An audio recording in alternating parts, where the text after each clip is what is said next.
प्रभाग क्रमांक 24, 28 आणि 29 च्या भारतीय जनता पक्ष, शिवसेना, आरपीआय के महायुतीचे उमेदवार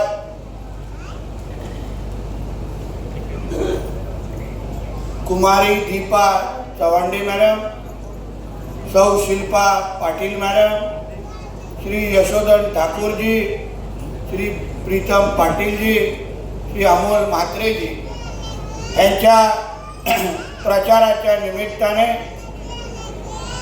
ज्यांनी इथे अतिशय प्रभावी आणि निर्णायक असं भाषण केलं, त्या विधिमंडळातले माझ्या सहकारी, या भागाच्या कार्यसम्राट अशा आमदार सौ स्नेहाताई पंडित मॅडम,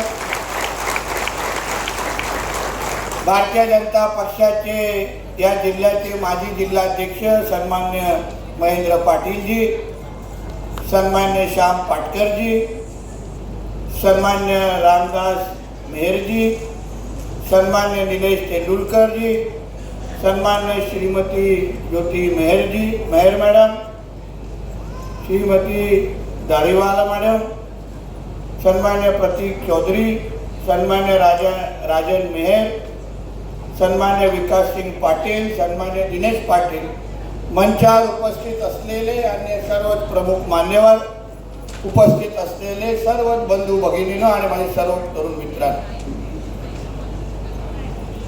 आज मला बघितल्यानंतर 100% मच्छीमार समाजाचाच मंत्री मी आज दिसायला लागलेलो आहे. आतापर्यंत फक्त आपल्या कोळी बांधवांची ही टोपी घातलेली, आता तर खालचा पोशाख पण घेऊन टाकलेला आहे. फक्त बांधणाऱ्या व्यक्तीने मला गॅरंटी द्यावी, ते गाडीमध्ये बसेपर्यंत सुटणार नाही. नाहीतर हे आमचे ब्रेकिंग न्यूजवाले बसले नाही, दिवसभर 12 वाजवते. आजची ही सभा आमच्या पंडित मॅडम, आमच्या आमदार यांच्या नेतृत्वाखाली आपण सगळ्यांशी संवाद साधण्यासाठी आपण घेतोय. आता त्याने आपण सगळ्या जणांनी त्यांचे विचार ऐकले आणि या 12 महिन्यामध्ये आमचं हे महायुतीचं सरकार आल्यानंतर, आदरणीय मुख्यमंत्री देवेंद्र फडणवीस साहेब झाल्यानंतर, उपमुख्यमंत्री आमचे एकनाथ शिंदेजी आल्यानंतर, या 12 महिन्यामध्ये आमच्या मच्छीमार समाजासाठी केलेली ह्या मतदारसंघातली सगळ्या कामाचा पाढा त्यांनी वाचलेला आहे. मी आज आपल्या मत्स्य व्यवसाय आणि बंदर मंत्री म्हणून तुमच्या इथे उपस्थित आहे. तुमच्यामधले असंख्य मच्छीमार समाजाचे नेते गेली 12 महिने माझ्या संपर्कात आहे. मी आजच्या ह्या महापालिकेच्या निवडणुकीच्या निमित्ताने हे जे आमच्या महायुतीचे सगळे शिलेदार इथे जे उभे आहेत, त्यांच्या वतीने किंबहुना त्यांना तुमचा आशीर्वाद मिळावा यासाठी मी इथे आलेलो आहे. तुम्ही मतदार म्हणून, मच्छीमार समाज म्हणून, कोळी समाज म्हणून विचार करायला पाहिजे की तुम्ही आमदार आणि खासदारकीच्या निवडणुकीमध्ये अतिशय विचारपूर्वक तुमचा प्रतिनिधी तुम्ही लोकसभा आणि विधानसभेमध्ये पाठवला. तुमचा आवाज विधानसभेमध्ये आमच्या आमदार पंडितताईंच्या रूपाने तुम्ही मतदान करून आशीर्वाद दिला आणि आज 12 महिन्यामध्ये त्यांनी गेल्या 25 वर्षाचा बॅकलॉग फक्त पहिल्या 12 वर्षामध्ये काढण्याला सुरुवात केली आहे. 25 वर्ष. आता जो मी काय रस्त्यावरून आलो किंवा ज्या असंख्य कामं ज्या ताई मला गाडीमध्ये सांगत होत्या, मला वाटतं 29 या 5 वर्ष त्यांची कारकीर्द झाल्यानंतर तुम्ही सगळेजण स्वतः येऊन आम्हाला भारतीय जनता पक्षाच्या जिल्हाध्यक्षांना सांगा की साहेब यापुढे किमान 25 वर्ष पंडितताईच आमचे आमदार असल्या पाहिजे असं काम त्यांनी या निमित्ताने उभं करत आहे. आणि आम्ही त्यांच्या बरोबर त्यांना ताकद देण्यासाठी आम्ही सगळेजण इथे आहोत. एक चांगला लोकप्रतिनिधी निवडल्यानंतर, तुमचा प्रतिनिधी निवडल्यानंतर किती फायदा होतो याचा तुम्ही उदाहरण गेल्या 12 महिने घेत आलेला. म्हणून हाच विचार तुम्हाला येणाऱ्या 15 तारखेला करायचा. ते एक आमदार निवडल्यानंतर, एक विचाराचा खासदार निवडल्यानंतर अगर आम्हाला एवढे फायदे होत असतील तर महापालिकेमध्ये पण आम्ही शिवसेना, भारतीय जनता पक्षाचे आमच्या प्रतिनिधींना आम्ही निवडले तर आम्हाला आमचं काम किती अजून गतिमान पद्धतीने होतील याचा विचार तुम्ही सगळ्या जणांनी करायला पाहिजे. जसं पंडितताई विधानसभेमध्ये, आपले खासदार लोकसभेमध्ये, आणि मग उद्या हे सगळे माझे महायुतीचे उमेदवार तुमचे महापालिकेमध्ये तुमचा आवाज म्हणून तुम्हाला पूर्ण पद्धतीने ताकद देण्यासाठी येणाऱ्या 16 तारखेपासून काम सुरुवात करतील.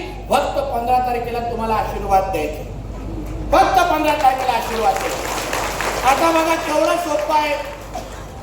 तुम्ही कुठल्याही कामाची इच्छा व्यक्त करायची, निवेदन आमच्या पंडितताईच्या हातात द्यायचं, निवेदन आमच्या महेंद्र पाटीलजींच्या हातात द्यायचं, त्यांनी इथून वसईमध्ये बसायचं, थेट मंत्रालयामध्ये माझ्या कॅबिनमध्ये यायचं, हातात निवेदन द्यायचं आणि माझ्याकडून सगळी कामं करून घ्यायची. एवढा सरळ सोपं आहे, एवढा सरळ सोपा प्रवास आहे. मध्ये अडथळे नाही, युटर्न नाही, स्पीड ब्रेकर नाही, काहीच नाही, धडक नाही, काहीच नाही. सगळ्याचे सगळे एकाच विचाराचे असले तर काम करणं सोपं होतं, निधी देणं सोपं होतं, तुमचा विकास करणं सोपं होतं.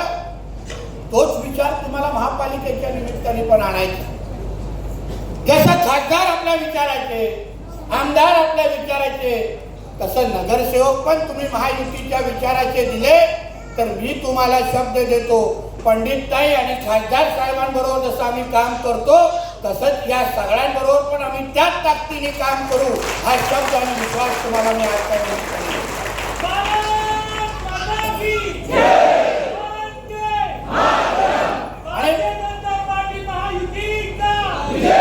आणि म्हणून 15 तारीख आपल्यासाठी फार महत्वाची आहे. येतील बाकीचे लोक, इथे विरोधी पक्षाचे लोक येतील. आता पंडितताईंनी बोलवच्चन डायरेक्ट बोलून दिलाय तर विषय संपतोय. तिकडे काय बोलण्यावर काय टॅक्स नाही ना. कोणी किती बडबड केली तर आमची महापालिका टॅक्स लावत नाही. आणि म्हणून तुमच्या समोर येऊन भाषण करायचे, कामाचं काय होणार नाही. तुम्ही सांगा मध्ये कुठलाही प्रकल्प त्यांनी आणण्याचा प्रयत्न केला किंवा तुम्ही त्यांच्या हातात निवेदन दिलं, तुम्हाला इथे आईस फॅक्टरी पाहिजे असेल, तुम्हाला पाचवी बंदरावर काही सुविधा पाहिजे असतील, इथे मच्छीमार म्हणून तुम्हाला काही योजना पाहिजे असतील आणि तुम्ही आमच्या महायुती सोडून कोणालाही दुसऱ्याला हातात निवेदन दिलं तर ते माझ्यापर्यंत पोहोचू शकतील का, हा विचार तुम्ही ह्या निमित्ताने करा.